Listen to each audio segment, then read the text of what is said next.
한동훈 법무장관이 이렇게 이슈의 중심에 있다 보니까 내년 2월 말 3월 초로 지금 기사가 나오고 있고 그게 이제 가시화될 것 같습니다. 국민의힘 전당대회 차출설에 한동훈 법무부 장관도 이름이 거론되기 시작합니다. 신문 보시죠.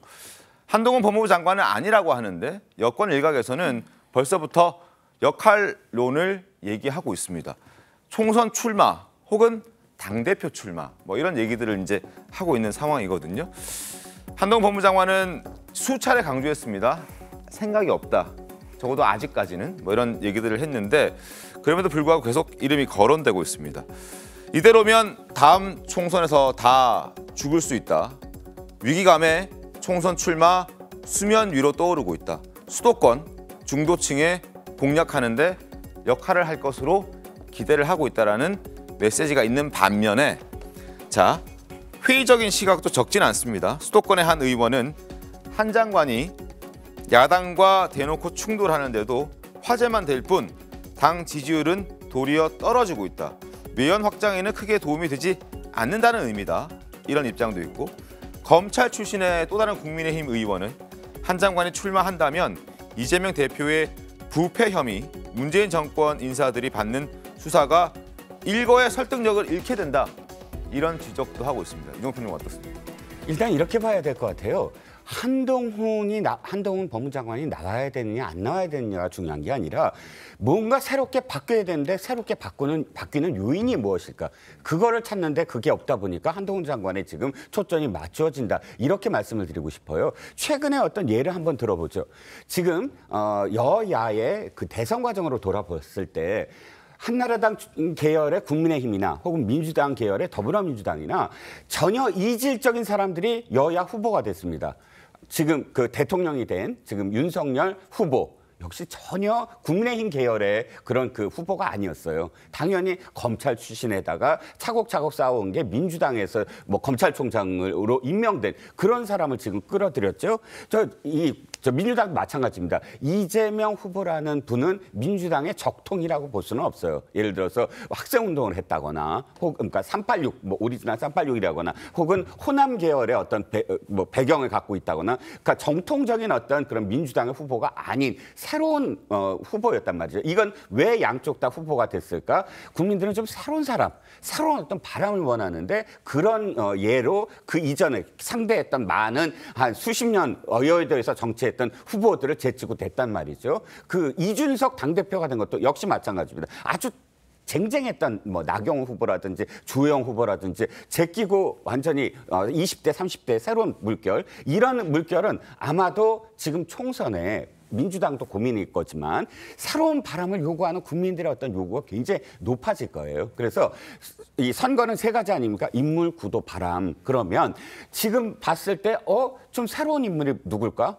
그리고 바람을 일으킬 수 있는 사람이 누굴까? 구도를 만들 때 어떤 구도를 만들 수 있는 사람이 누굴까? 찾아봤는데 한동훈밖에 없더라. 어떤 의미에서는. 현재까지는. 그러니까 한동훈 장관을 만약 오게 되면 어떤 바람을 일으키고 어떤 구도가 될까? 이런 거를 지금 고민하는 어떤 단계라고 봅니다. 아주 절박하게 한동훈이 무조건 와야 된다? 그건 아직 몰라요. 왜냐하면 한동훈 장관은 진짜 아무런 정치 경험도 없는데 실제로 왔을 때 어떤 리더십이나 이런 것들을 갑자기 보여줘야 된다? 굉장히 힘든 문제거든요. 지금 당권 주자로 운동을 하고 있는 사람들은 일단 안철수 의원, 그리고 김기현 의원, 나경원 전 의원, 그리고 유승민 전 의원, 그리고 권성동 의원도 열심히 활동을 하고 있다고 들리고 있습니다. 근데 그 사람들로는 부족하다.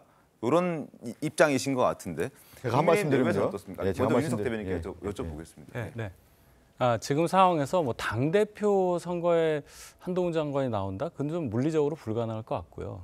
뭐 총선이든 뭐든 향후에 대중정치를 할 가능성은 충분히 있다고 보는 게 한동훈 장관이 가지고 있는 국민들에 대한 어떤 이미지 네. 그런 것이 뭐 국민의힘 계열이다, 민주당 계열이다 이게 아니고요.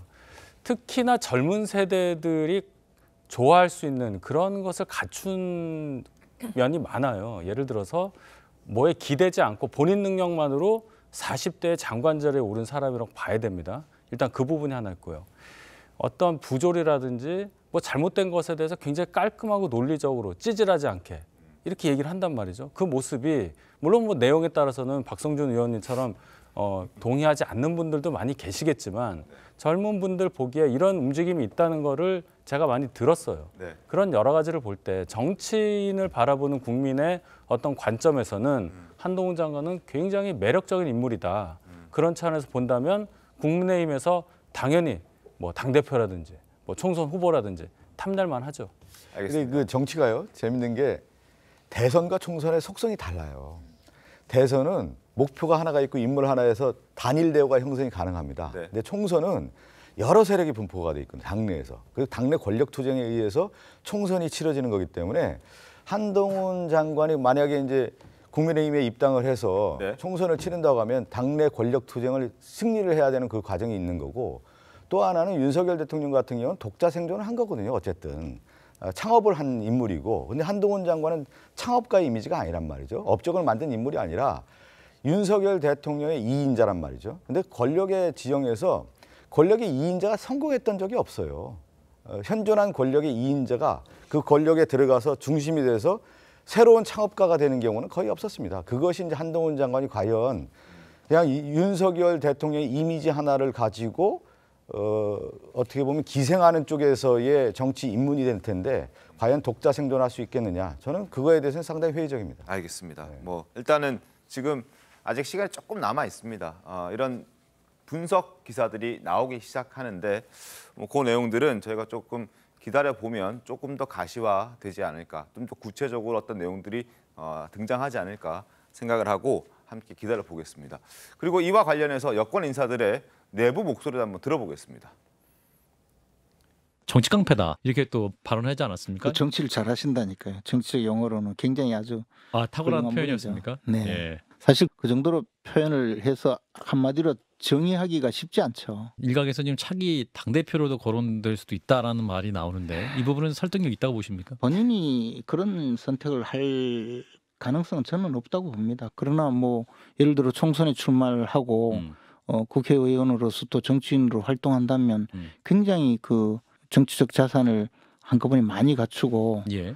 출발하는 그런 정치인이 될 것이고 전도가 유망하다고 보죠. 국회에서 이제 더불어민주당 의원들과 충돌하면서 그 안정감 또 명쾌한 논리 이러다 보니까 정치적 무게를 가지는 것 같습니다. 그러다 보니까 총선설, 전당대 대표설 뭐 이런 것들이 나오는데 불가능하다고 볼 수는 없죠. 그러나 제 개인적인 생각으로는 아직은 좀 이르지 않겠느냐 이런 생각을 하고 있습니다.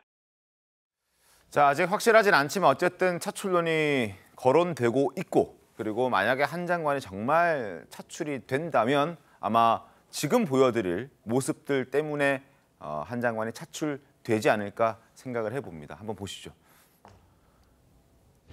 저는 이 법이 부패한 정치인이나 부패한 공직자가 처벌을 면하기 위해 만든 법이라고 생각합니다. 그 과정에서 서민과 국민의 이익을 피해를 신경 쓰지 않은 법이라고 생각합니다. 대검검사급, 고검검사급, 평검사 전부 다 한동훈 장관이 다 해버렸습니다. 이런 전례가 있어요? 과거에 의원님께 장관 있을 때 검찰총장을 완전히 패싱하시고 인사를 하신 것을 의뢰받는 걸 한다는 게 어디 있어요? 여기가 무슨 동네 구멍가게도 아니고. 지난 그 5년간 구멍가게처럼 해왔다는 말씀이신가요? 그렇지 않지 않습니까? 아니, 김어준 씨나 황운하 의원 같은 직업적인 음모론자들이 이런 이국민적 비극을 이용해서 정치 장사를 하는 건 잘못된 거라고 생각합니다. 그리고 공당이 거기에 가세해서는 안 된다고 생각합니다. 더 탐사 같은 데가 김의겸 같은 주류 정치인과 협업하거나 그 뒷배를 믿고 과거의 정치 깡패들이 하던 역할을 하는 것 같습니다.